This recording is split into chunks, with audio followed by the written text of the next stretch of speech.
Abdurrahman Ad-Dakhil, atau yang juga dikenal sebagai Abdurrahman Is, adalah sosok luar biasa dalam sejarah. Dia adalah seorang pangeran yang kehilangan segalanya, namun berhasil membangun kembali kejayaannya di tanah yang jauh dari kampung halamannya. Dia adalah pendiri Emirat Umayyah di Cordoba, sebuah pusat pengetahuan dan budaya di Spanyol Islam. Di bawah kepemimpinannya, Cordoba menjadi salah satu kota paling maju di dunia pada masanya. Kisah Abdurrahman adalah kisah tentang ketahanan, ambisi, dan kekuatan warisan yang abadi. Dia menunjukkan bahwa dengan tekad dan visi, seseorang bisa mengubah nasibnya sendiri. Ia lahir di jantung kekhalifahan Umayyah, sebuah dinasti yang pernah menguasai kerajaan yang sangat luas. Kekhalifahan ini dikenal karena kemajuan dalam ilmu pengetahuan, seni, dan budaya. Namun takdir, seperti yang sering terjadi, punya rencana lain. Kehidupan Abdurrahman berubah drastis ketika kekhalifahan yang kuat itu runtuh.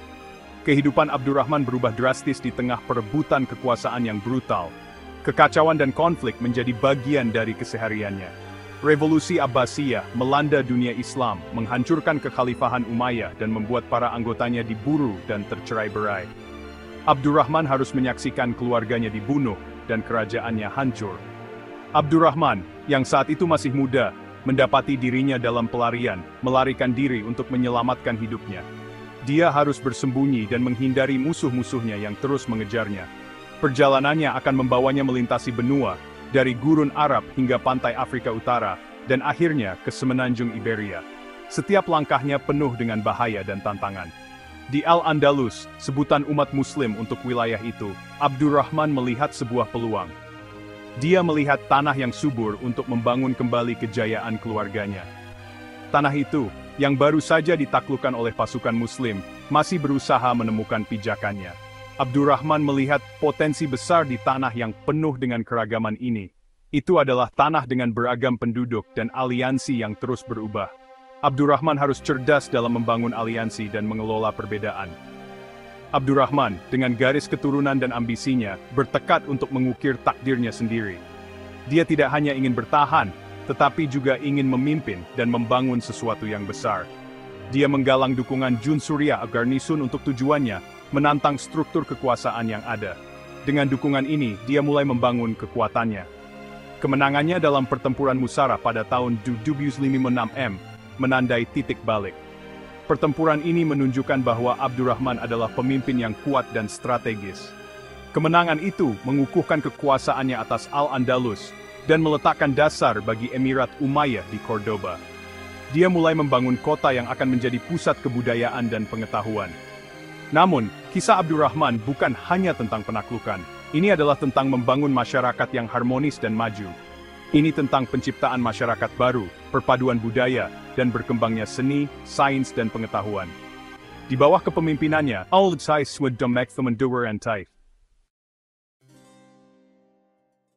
Untuk memahami perjalanan Abdurrahman, pertama-tama kita harus menelusuri sejarah nenek moyangnya, Bani Umayyah. Dinasti Umayyah mulai terkenal pada abad ke-7 Masehi, setelah wafatnya Nabi Muhammad. Mereka mendirikan ibu kota mereka di Damaskus, tempat mereka memerintah kerajaan yang luas yang membentang dari Spanyol di barat hingga Asia Tengah di timur. Bani Umayyah dikenal karena efisiensi administrasi dan perlindungan mereka terhadap seni dan budaya. Di bawah pemerintahan mereka, peradaban Islam mengalami masa keemasan, yang ditandai dengan gejolak intelektual dan kemakmuran ekonomi yang luar biasa. Namun, pemerintahan mereka bukannya tanpa tantangan. Mereka menghadapi tentangan dari berbagai pihak, termasuk mereka yang mempertanyakan legitimasi mereka, dan mereka yang membenci pemerintahan terpusat mereka. Perpecahan internal dan tekanan eksternal akhirnya melemahkan cengkeraman kekuasaan Bani Umayyah. Pada tahun 750 pemberontakan yang dipimpin oleh Abbasiyah, klan saingan memuncak dengan penggulingan kekhalifahan Umayyah. Abbasiyah, yang ingin mengkonsolidasikan kekuasaan mereka, dengan kejam mengejar anggota keluarga Umayyah yang masih hidup. Sebagian besar ditangkap dan dieksekusi, tetapi beberapa, termasuk Abdurrahman muda, berhasil melarikan diri. Jatuhnya kekhalifahan Umayyah berdampak besar pada dunia Islam. Itu menggeser pusat kekuasaan ke arah timur dan mengantar era baru yang penuh perubahan.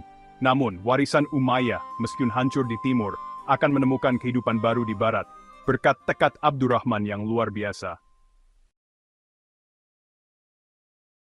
Tahun 750 adalah masa teror dan ketidakpastian bagi Bani Umayyah. Kota yang pernah menjadi pusat kekuasaan dan kemakmuran, kini berubah menjadi medan pertempuran dan ketakutan. Dinasti yang dulunya berkuasa sekarang diburu oleh Abbasiyah yang menang. Para prajurit Abbasiyah tanpa ampun mengejar setiap anggota keluarga Umayyah yang tersisa. Di antara mereka yang melarikan diri untuk menyelamatkan hidup mereka adalah Abdurrahman, seorang pangeran muda yang baru berusia 20 tahun. Dia adalah salah satu dari sedikit yang berhasil melarikan diri dari kekacauan tersebut. Dia telah menyaksikan sendiri kengerian pengambilalihan Abbasiyah, pertumpahan darah, pengkhianatan, dan eksekusi sistematis terhadap anggota keluarganya. Setiap momen adalah pengingat akan bahaya yang mengintai. Didampingi oleh pelayan setianya, Badr, Abdurrahman memulai perjalanan berbahaya ke arah timur. Mereka tahu bahwa perjalanan ini penuh dengan risiko, tetapi mereka tidak punya pilihan lain. Mereka melakukan perjalanan di malam hari, di bawah perlindungan kegelapan, menghindari jalan utama dan mencari perlindungan di desa-desa terpencil. Setiap malam adalah perjuangan untuk bertahan hidup. Agen-agen Abbasiyah tak henti-hentinya melakukan pengejaran, mata-mata dan informan mereka tersebar di seluruh kerajaan. Tidak ada tempat yang benar-benar aman bagi mereka. Setiap orang asing adalah ancaman potensial, setiap pertemuan adalah risiko. Mereka harus selalu waspada dan siap menghadapi bahaya kapan saja. Abdurrahman dan Badr menyeberangi sungai Efrat. Harapan mereka semakin menipis setiap harinya. Sungai yang luas dan deras menjadi tantangan besar dalam perjalanan mereka. Mereka tahu bahwa Abbasiyah tidak akan berhenti untuk melenyapkan setiap penuntut Umayyah yang masih hidup atas takhta tersebut. Ancaman itu selalu ada di belakang mereka. Kemungkinan besar menentang mereka, tetapi Abdurrahman menolak untuk putus asa. Dia memiliki tekad yang kuat untuk bertahan dan melanjutkan perjuangannya. Dia berpegang teguh pada kenangan keluarganya dan impian untuk memulihkan kejayaan mereka yang hilang. Kenangan itu memberinya kekuatan untuk terus maju. Pelariannya adalah bukti keberaniannya, sumber dayanya, dan kesetiaan tak tergoyahkan dari mereka yang mendukungnya. Setiap langkah adalah bukti dari tekad dan keberanian mereka. Perjalanan itu masih jauh dari selesai, tetapi setiap langkah menjauh dari Damaskus membuatnya lebih dekat dengan keselamatan dan kemungkinan awal yang baru. Harapan mereka adalah menemukan tempat di mana mereka bisa memulai kembali dan membangun masa depan yang lebih baik. Bagian 4. Melintasi Afrika Utara. Abdurrahman dan Badr melanjutkan perjalanan ke arah timur, menavigasi lanskap Timur Tengah yang berbahaya. Mereka menghadapi medan yang keras dan berbatu, yang menguji ketahanan fisik dan mental mereka. Mereka mencari perlindungan dengan suku Badui yang simpatik, mengandalkan keramahan dan pengetahuan mereka tentang medan gurun. Suku Badui ini tidak hanya memberikan tempat berlindung, tetapi juga berbagi pengetahuan berharga tentang bertahan hidup di gurun. Namun, ancaman Abbasiyah tampak besar, memaksa mereka untuk terus bergerak dan mengubah rencana mereka. Mereka harus selalu waspada dan siap untuk berangkat kapan saja. Menyadari bahaya untuk tetap tinggal di timur, Abdurrahman membuat keputusan yang menentukan, dia akan menuju barat, menuju Afrika Utara. Keputusan ini bukanlah hal yang mudah, tetapi dia tahu itu adalah satu-satunya jalan untuk bertahan hidup. Maghreb, demikian sebutannya, adalah tanah kesempatan, tempat meleburnya budaya, dan tempat berlindung bagi para pengungsi dari timur. Di sini, berbagai budaya dan tradisi bertemu dan berbaur, menciptakan lingkungan yang dinamis dan penuh peluang. Melintasi Afrika Utara tidak kalah berbahayanya dengan perjalanan mereka melalui Timur Tengah. Gurun Sahara yang luas, dengan matahari yang terik dan pasir yang tak kenal ampun, menghadirkan tantangan yang berat. Mereka menghadapi bandit, hewan liar, dan ancaman dehidrasi yang terus-menerus. Setiap hari adalah perjuangan untuk bertahan hidup, dan setiap langkah membawa mereka lebih dekat ke tujuan mereka. Namun, tekad Abdurrahman tidak pernah goyah. Dia mendapatkan kekuatan dari garis keturunannya, ingatan akan leluhurnya, dan keyakinan bahwa dia ditakdirkan untuk kebesaran. Sepanjang jalan, Abdurrahman bertemu dengan berbagai suku Berber, beberapa bermusuhan, beberapa menyambut. Dia menggunakan karisma, keterampilan diplomatiknya, dan pengetahuannya tentang Al-Quran untuk mendapatkan dukungan mereka.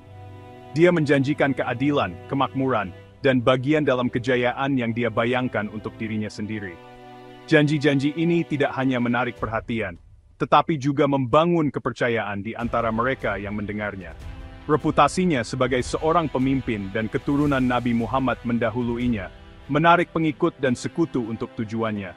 Dengan setiap langkah, dia semakin dekat dengan takdirnya, membawa harapan dan inspirasi bagi banyak orang. Bagian 5, tiba di Al-Andalus. Setelah bertahun-tahun melakukan perjalanan berbahaya, Abdurrahman dan rombongan kecilnya akhirnya mencapai pantai Afrika Utara. Mereka mendarat di dekat Ceuta, sebuah kota pelabuhan strategis di sisi Afrika Selat Gibraltar. Dari sana, mereka bisa melihat garis besar semenanjung Iberia, sebuah tanah yang dikenal oleh orang Arab sebagai Al-Andalus. Al-Andalus pada pertengahan abad ke-8 adalah tanah yang bergejolak dan penuh konflik.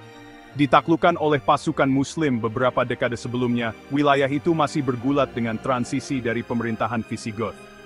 Komunitas Muslim sendiri terpecah belah, dengan faksi-faksi yang berbeda bersaing untuk mendapatkan kekuasaan.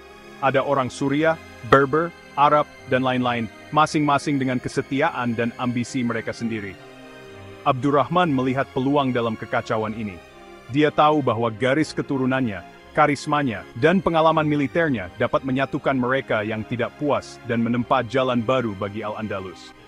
Dia mengirim utusan melintasi selat, menghubungi Jun Suriah atau Garnisun, yang termasuk di antara penakluk pertama Al-Andalus. Jun ini, yang merasa terpinggirkan oleh struktur kekuasaan yang ada, menerima pesan Abdurrahman.